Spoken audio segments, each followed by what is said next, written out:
Welcome, Ken. So nice to speak to you again. I was wondering if you could tell the listeners what your main focus is for your investments.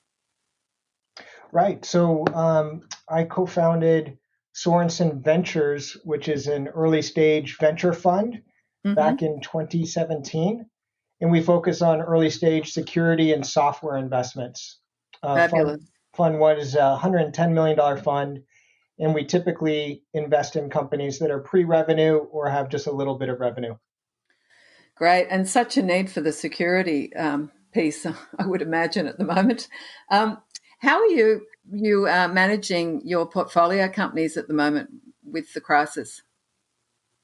Great question, Pimo.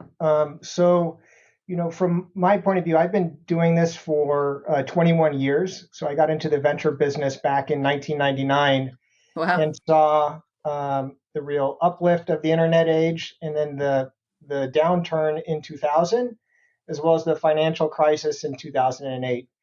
And my philosophy in terms of how to work with portfolio companies is that you need to be consistent. You need to look at what a product roadmap should look like over the short term and medium term and long term. And you should look at your go-to-market over the short term and medium term and long term.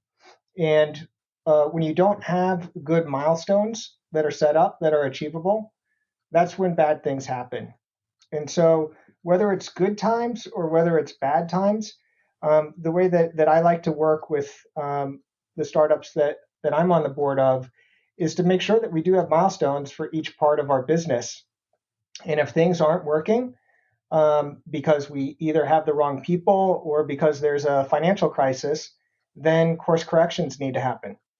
And that's exactly what we've been seeing over the last 4 months with the COVID-19 issues. Right. And are you still investing in new companies? And if so, how are you managing to do that? Oh, absolutely. So in the last 4 weeks, we've actually made 2 new investments in Sorenson Ventures. Wow. And we also made one large follow-on investment in one of our portfolio companies. My point of view on this is also the same. There's companies that are going to succeed through both good times and bad.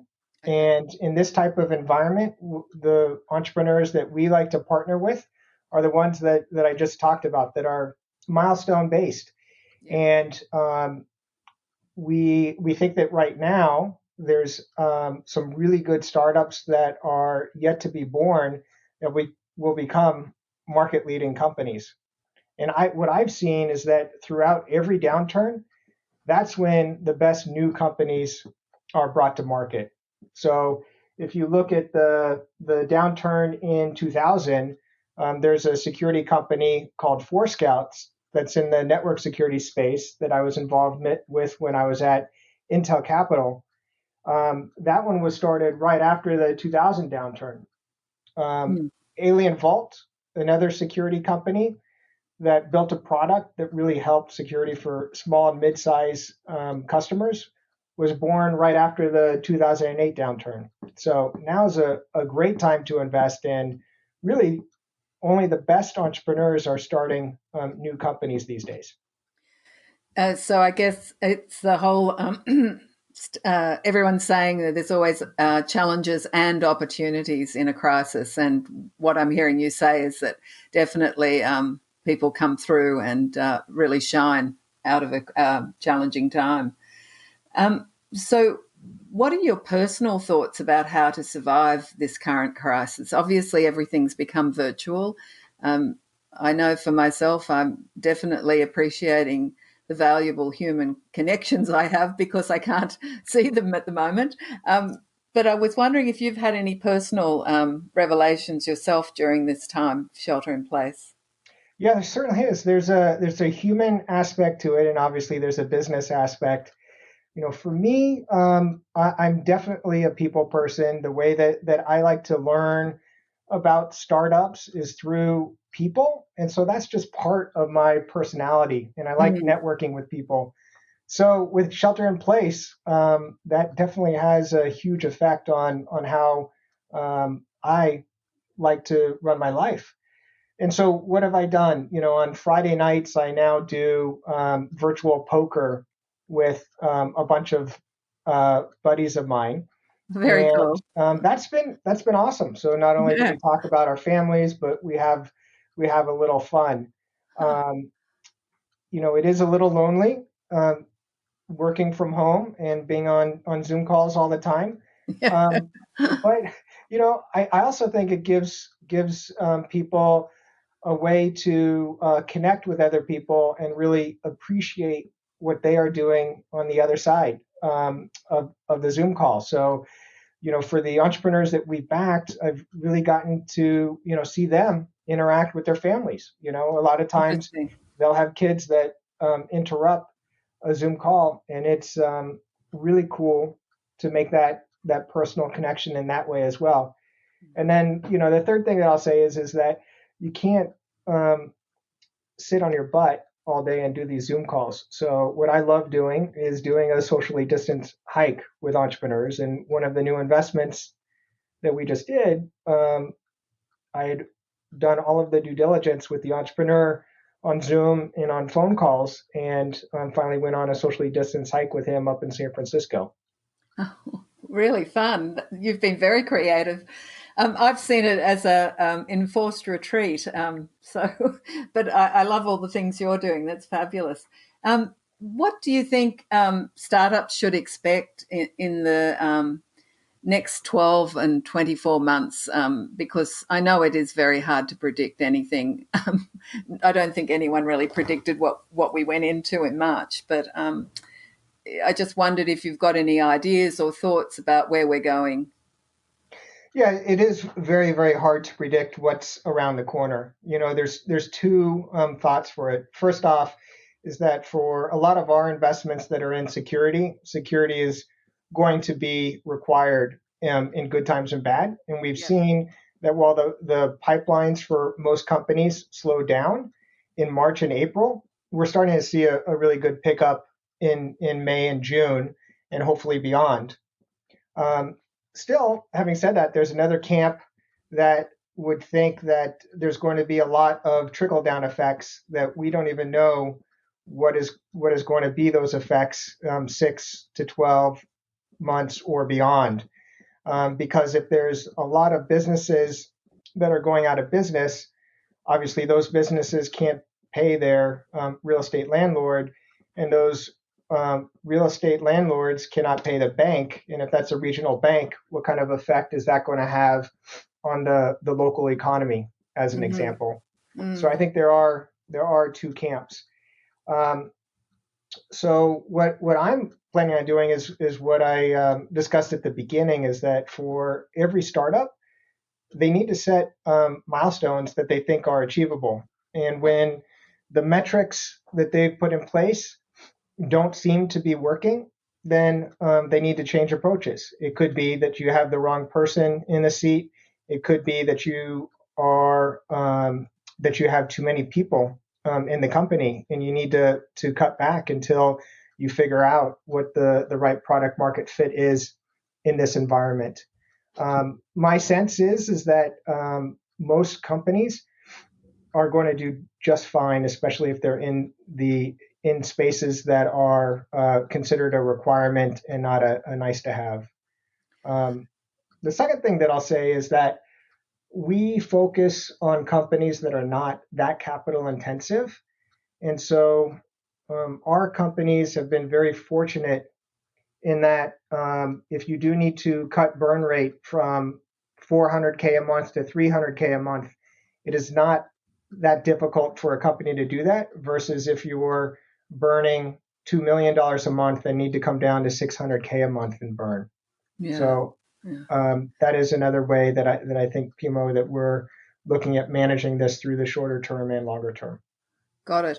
And I'm particularly interested in security because it's just such a critical piece for all technology. So I was wondering if you could give us a little overview in your privileged seat that you have of what you think's coming as regards security startups. For sure. Yeah, I think there's a few new trends that are happening. And I started seeing this about 10 years ago in that startups would have a very difficult time selling to enterprises because they would need to sell from a tops-down perspective. And so what I've seen is that some of the best security startups out there are selling from the bottoms up. And what I mean by that is that these startups can sell initially an open source solution that's free to companies. They can see the usage, and then they can build their paid for product on top of the open source solution. So an example of that in our portfolio would be a company called Bridgecrew, which has seen the trend in that enterprises are moving to cloud and putting a lot of operational apps in the cloud, and now they need much better security around cloud. And they are leveraging an open source solution called Checkoff that enterprises get a lot of value out of, and then they can partner with Bridgecrew to continue to codify security for the cloud. Other companies use a bottoms-up freemium model where you get the initial use of the product for free, and then there's ways that enterprises get more and more involved in using the platform and then pay for it. Some companies, security companies now have a completely agentless solution, and what that means is that enterprises don't need to install any software on their servers or inside their network. And by doing so, it's much easier to show value, and you're not depending on an enterprise to implement anything for you to get the first step of value inside the enterprise. So companies like CyCognito are doing a really good job of showing an enterprise what their attack surface map looks like, and then they can look at where there's vulnerabilities and see, dig down deep and do attack validation to see how far those vulnerabilities and what the context of those vulnerabilities are inside the enterprise. And then there's other companies that are doing a really, really good job of leveraging the channel. So AlienVault did that by leveraging managed security services providers, and companies like NS8, which is an anti-fraud company, is leveraging the e-commerce platforms like Shopify and WooCommerce and so on, and as well as SAP's HANA solution. And what they do is they integrate natively with these platforms and offer anti-fraud capabilities. So to answer your question, Pimo, the nature of security has changed completely, and I think the bottoms-up sales process for security is an important trend to follow. So one last question that I'm interested in. A few of the VCs that I've interviewed have said that, they won't be having live meetings anytime soon. They won't be flying, and that their portfolio companies are not going to be visiting clients. How do you think that scenario, whether or not you're implementing the same effect, is going to affect business in Silicon Valley? It's interesting. I think that some companies actually benefit by doing the sales remotely, because when they were trying to go and sell inside of an enterprise and do it face to face, they needed to have all of the different constituents inside of an enterprise in one place, and that was always difficult. Whereas now it's much easier to set up a Zoom meeting and get different constituents involved in that and move the process forward. I think when you need to actually implement your software product and get it installed, and as a startup, you don't make it easy enough to be able to do that for the customers to be able to do that on their own, I think those are the types of companies that are going to be extremely hurt by not being able to go visit their customers and physically do the install.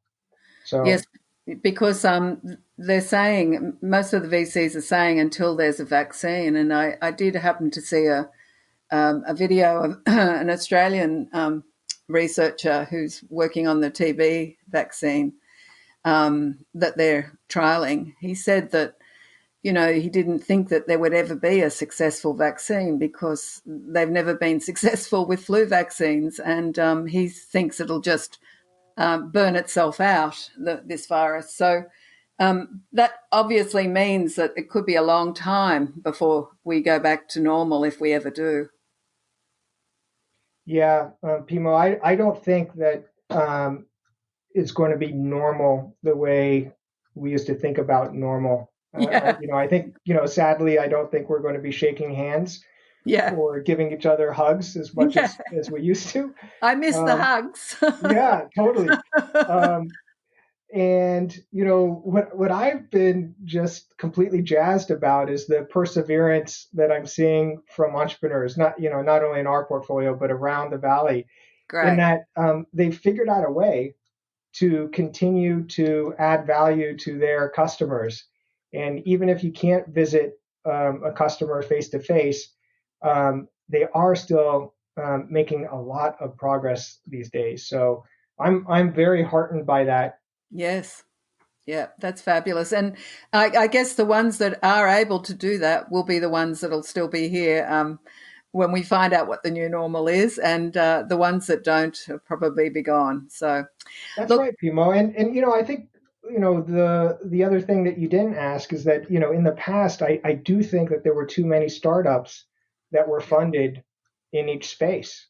yeah, And yeah, so it's sad, but I do think that these startups that did not have complete differentiation, that weren't adding a lot of value to enterprises, or that didn't have good financial strategy and didn't raise enough money to meet milestones. Those are the ones that are going to be hurt. And I actually think it's going to be quite good for customers as well as venture firms and the entrepreneurs to have a whittled down set of startups. great.